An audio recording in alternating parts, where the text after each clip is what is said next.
मशरिक़ वस्ती में जारी कशीदगी खत्म करवाने के लिए पाकिस्तान का किरदार का चीन भी मुअत्तरिफ हो गया। चीनी सफीर यांग ज़ेडोंग ने मशरिक़ वस्ती जंग में पाकिस्तान के किरदार को सराहा। चीनी सफीर ने बावर कराया कि पाकिस्तान खित्ते में पायदार अमन के लिए मुस्बत सालसी का किरदार अदा कर रहा है। बाज़ ममालिक का अजारादाराना रवैया आलमी क़वानीन अक़वाम मुत्तहिदा के असूलों के खिलाफ है।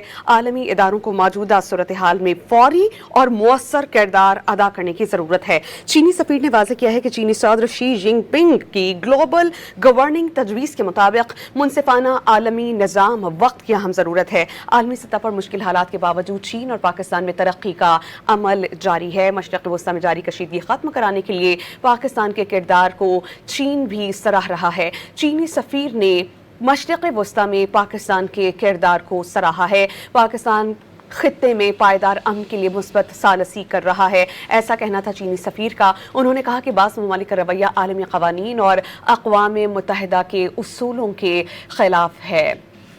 उन्होंने कहा कि आलमी इदारे मौजूदा सूरत हाल में मौसर किरदार अदा करें।